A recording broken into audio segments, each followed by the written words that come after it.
And so I just found myself listening quite attentively, that I just thought, I'm all right at listening. I quite enjoy this. I think the seed was sown.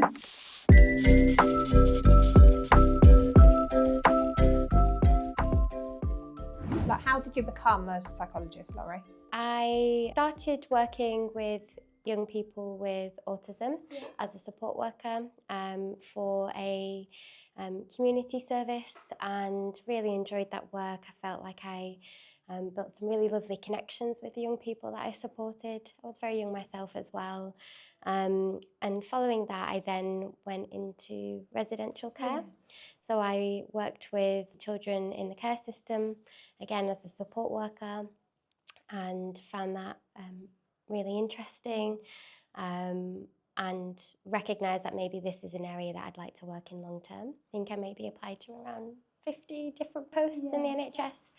I managed to get a position in a learning disability service, where I was able to deliver cognitive assessments and neurodevelopmental assessments, and in this particular role I worked with adults. So I would say from each of the kind of roles and experiences I've gained throughout the years, I loved them all equally. So once I finished clinical training as a psychologist, I wanted to combine working with young people who are in the care system and also who have intellectual differences.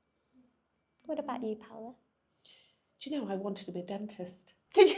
Yeah, I wanted to be a dentist. And so I did some work experience in a dental surgery as like a dental assistant, like a dental nurse. And so I'd do lots of sort of chair side assistance. Yeah.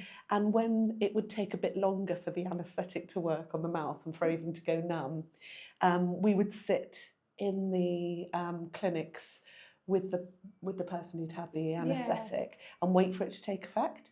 And so I just found myself listening to people quite attentively.